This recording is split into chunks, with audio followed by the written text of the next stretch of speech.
The sound of the church organ echoed through the stone halls of St. Augustine as I stepped out into the quiet side corridor just minutes before my daughter's wedding was set to begin. My name is Marlene Carter, and for 56 years I've believed that honesty and hard work could protect everything I loved. But that belief shattered the moment I stopped outside the groom's dressing room and heard my soon-to-be son-in-law laughing with his friends. I swear Tyler's voice carried through the cracked door, smug and cruel. "The thought of sleeping with that chubby girl makes me sick, but hey, her mom owns half the town. I'll put up with it for the orchard." Their laughter rolled out like thunder. I froze, clutching the small gold locket Grace gave me when she was 6. My throat tightened. My daughter was marrying a man who saw her as nothing but a paycheck, and in that instant I knew this wedding would not end as he planned. Grace Carter had always been my reason for everything. When her father passed away 15 years ago, I poured every ounce of my strength into raising her and keeping our family's orchard, Willow Creek, alive. That land wasn't just property, it was generations of sweat, prayers, and faith. Every mango tree, every worker who greeted me at sunrise carried a piece of our story. In Cedar Ridge, people knew us by name. They bought our fruit, came to our harvest festivals, and said I'd done right by my late husband. Grace grew up running barefoot between the rows of trees, her laughter blending with the summer wind. She was shy, gentle, always believing the best in people, a heart too pure for the kind of deceit I had just overheard. And now, as I stood in that hallway, those same walls that once echoed with love felt like they were closing in. My daughter's happiness and our legacy were both hanging by a thread. I should have walked away. I should have turned and pretended I hadn't heard a thing. But something deep inside me, maybe the same instinct that once woke me when Grace cried as a baby, kept me frozen there listening. Through the narrow gap in the door, Tyler's voice was unmistakable. "If it weren't for the orchard, do you think I'd even look at her?" he said, his tone dripping with mockery. One of his groomsmen snorted. "At least you're securing the mother-in-law's fortune. That place could be worth millions." They all laughed. The kind of cruel, careless laughter that stings the air. I could picture their polished shoes, their tuxedos, their champagne glasses clinking as they made a joke out of my daughter's life. Grace, my sweet, trusting girl, was sitting in the bridal suite just down the hall, smiling at the mirror, thinking she'd found love. And here he was, her future husband, spitting venom behind her back. My knees weakened and I pressed my palm against the cold wall for balance. The organ music swelled again, muffling the sound of their laughter. I clutched the locket so tightly it left a mark on my skin.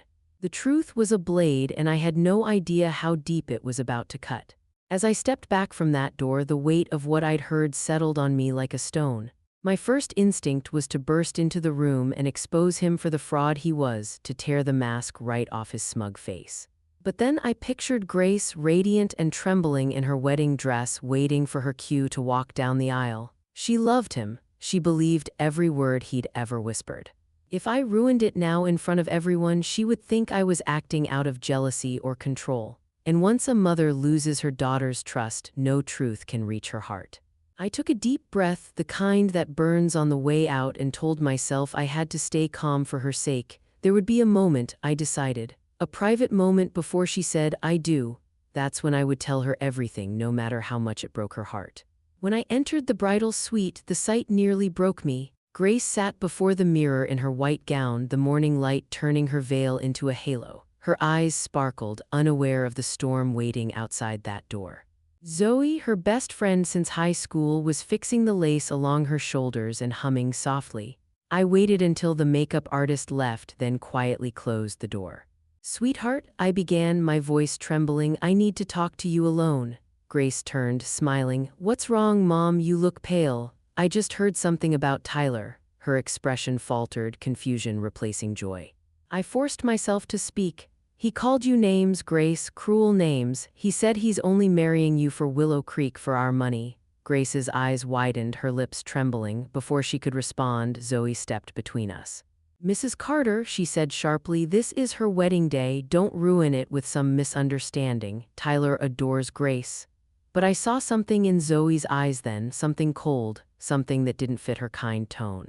Grace looked from her to me, tears welling. "Mom, please, not today." And just like that, the truth I carried fell on deaf ears. The bells began to ring, solemn and steady, echoing through the old church walls.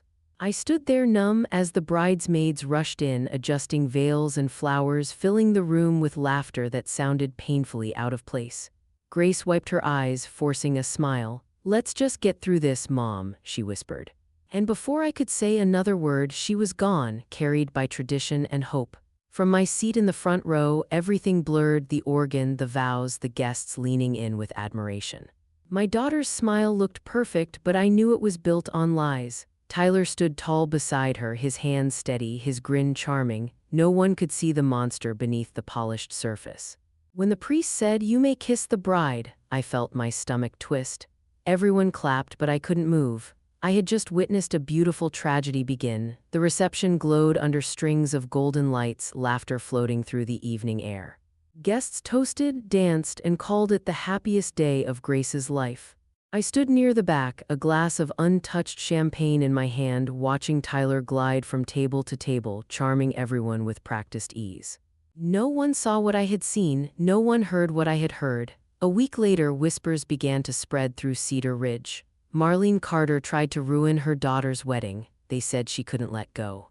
At the market, women I'd known for years turned their backs as I passed. It was as if I had become the villain in my own story. I wanted to shout the truth, but I stayed silent. Let them think what they wanted. I knew patience would be my weapon. The truth, I promised myself, would surface soon enough. A few days later, I drove to Grace's new home, a neat little house on the edge of town. I told myself it was just to check in to see how she was settling, but my heart knew better. Something inside me was restless, uneasy. When she opened the door, her smile was polite but distant. "Mom, I wish you'd called first," she said softly. Behind her, I could see Tyler sitting at a desk covered with documents, neat stacks of paper, folders, pens lined up perfectly. "What's all this?" I asked, trying to keep my tone casual. "Oh, just business stuff," Tyler said, flashing that same easy smile. "Grace is helping me sign a few things for the company. Routine paperwork." But as I stepped closer, my eyes caught the bold words printed across one page: power of attorney, collateral agreement, pledge of assets, and beneath it the name Willow Creek Orchard appeared again and again. Grace didn't seem to notice. She signed quickly, trusting, her pen gliding across the pages. A chill ran through me, slow and cold. He wasn't just using her heart anymore. He was after our land, our legacy. And I realized right then that silence could destroy everything my family had built. When Grace excused herself to the bathroom, I felt my pulse quicken. Tyler's phone rang and he stepped out onto the porch to take the call. For the first time, the room was empty. My hands trembled, but my mind was clear. I crossed to the desk, lifted the top page, and began snapping photos with my phone. Each click of the camera sounded like thunder in the silence. Words like mortgage, transfer of title, and loan guarantee burned into my eyes. If Grace signed these, Tyler would own everything. Every acre of our orchard. Every drop of sweat my family had poured into that land.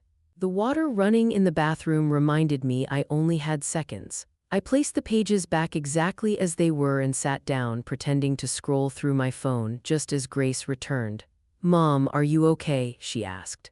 I smiled weakly. "Just thinking, honey." But I wasn't just thinking, I was thinking about how to fight back. That night I couldn't sleep. Every time I closed my eyes, I saw those papers, the words, the signatures, the trap. At dawn, I drove straight to Henry Lawson's office, the man who had handled my family's legal affairs for decades. His small office above the hardware store smelled of paper and old coffee, but to me, it always felt like safety.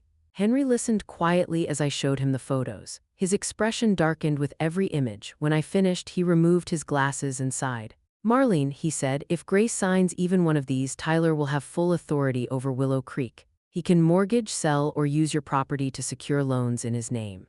The words hit like a blow. "So he's stealing everything right under her nose," Henry nodded, "and he's counting on your silence."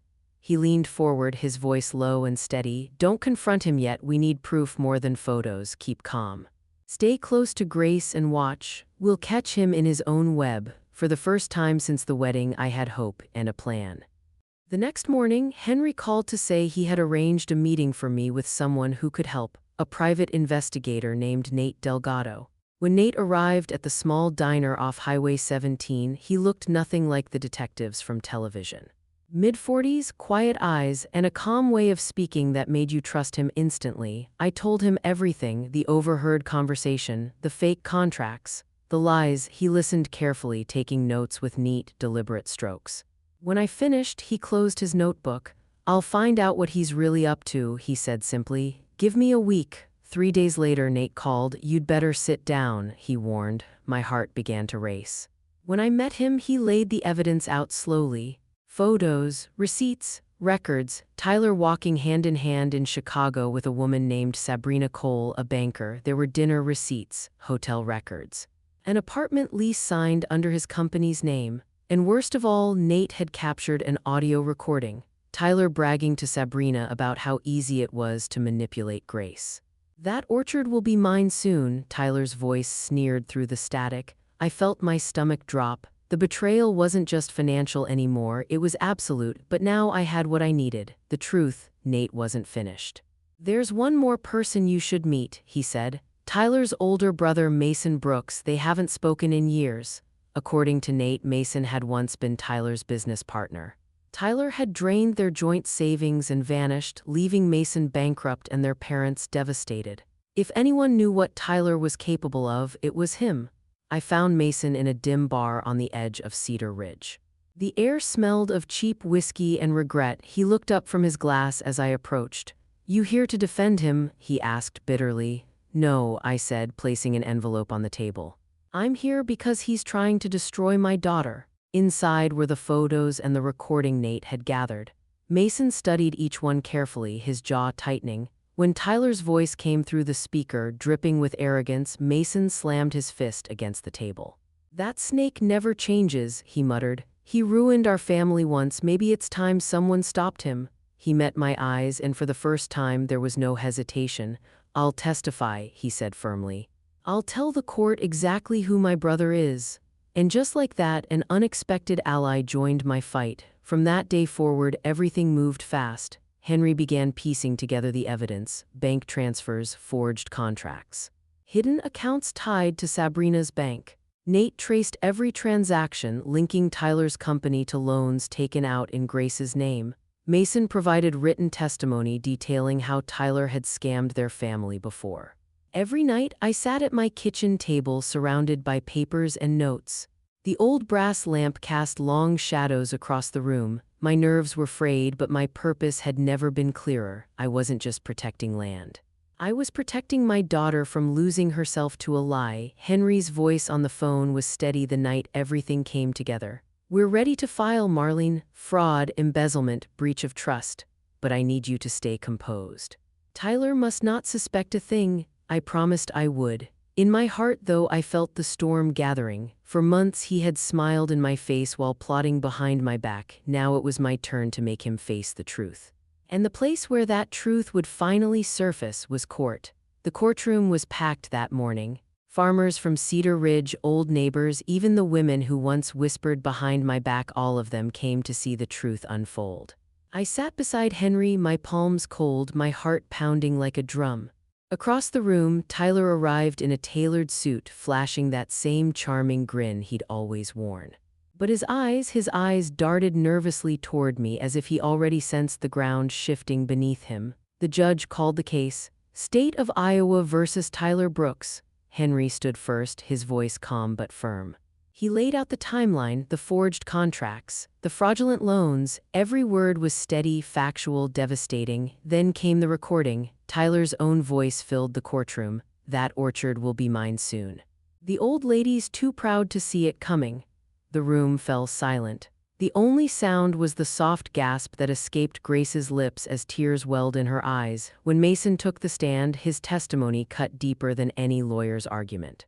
He told the court how Tyler had stolen from his own blood, how their father's heart had failed under the shame. Tyler's calm facade cracked. "He's lying," he shouted, rising to his feet, but the judge's gavel struck hard. Henry ended with quiet resolve. "Your Honor, this isn't just fraud, it's betrayal of family, of trust, of decency." The judge nodded gravely. As Tyler sat back down, his confidence drained. I finally saw the face of a man cornered by his own lies. When Henry finished, the judge turned to Grace. "Mrs. Brooks," he said gently, "do you wish to say anything before I deliver my ruling?" Grace stood slowly. Her hands shook as she pressed them against the edge of the wooden bench for balance. For a moment, she looked so small, so fragile, the same little girl who once hid behind my legs during thunderstorms, but then she lifted her chin. And her voice, though trembling, carried through the courtroom. "I was blind," she said softly. "I believed every word he told me. I thought love meant trust no matter what. But love built on lies isn't love at all. I was deceived, Your Honor. And today, I want my freedom back." The room was silent, even Tyler froze. Grace turned to me, her eyes glistening with tears. "Mom," she whispered, "I'm sorry I didn't believe you." I stood and reached for her hand, my own shaking. "You believed in him once, sweetheart," I said softly. "Now believe in yourself." And for the first time in months, I saw my daughter stand tall, free, and unafraid. The verdict came quickly. Tyler Brooks was found guilty of organized fraud and sentenced to 7 years in state prison. His partner, Sabrina Cole, faced charges of complicity and was banned from working in finance. When the officers placed cuffs on Tyler's wrists, he tried to meet Grace's eyes, but she wouldn't look at him. That single act of silence was louder than any revenge could ever be. Outside the courthouse, sunlight spilled across the steps. Grace stood beside me, pale but calm, her hand clutching mine. "It's over," she whispered. I nodded, though I knew healing would take time. Weeks later, she came home to Willow Creek. The first morning, I found her in the orchard just after dawn, barefoot on the damp grass, breathing in the scent of mango blossoms. "It smells like home," she said quietly. She spent the following days learning every corner of the business. Checking invoices, meeting workers, taking notes with quiet determination. I watched her from the porch, proud beyond words. The girl who once doubted her worth now walked the fields with confidence. And though the land was the same, everything felt new again, alive, honest, and ours. As the seasons turned, I watched Grace transform. She no longer avoided mirrors or hid behind excuses. One morning over breakfast, she told me she had joined a fitness program. "Not because I want to fit anyone's idea of beauty," she said with a smile, "but because I finally want to take care of myself." Every sunrise, she jogged along the orchard trails, her hair pulled back, her breath steady. The workers began calling her Miss Grace, just as they once called me Miss Marlene. Watching her grow stronger each day felt like witnessing the orchard bloom again after a harsh winter. We often talked about what happened, not with bitterness, but with understanding. Grace said something I'll never forget. "Pain teaches us what love never should." From that moment, I promised myself to share our story not as a warning, but as a reminder of the red flags people overlook when they mistake control for care and silence for peace. Love should never cost you your voice, your dreams, or your dignity. And when you finally choose yourself, the whole world starts to feel lighter. One golden evening, Grace and I stood on the porch overlooking Willow Creek. The mango trees swayed gently, their leaves whispering in the warm breeze. For the first time in years, I felt peace. Not the kind that comes from silence, but the kind that grows from truth. Grace slipped her arm through mine. "We did it, Mom," she said softly. I smiled. "No, sweetheart, you did it. You found your strength." The sweetest revenge wasn't seeing Tyler fall, it was seeing my daughter rise. If our story touched you, tell me where you're watching from. Share it with someone who needs courage today. And remember, truth always finds its way home.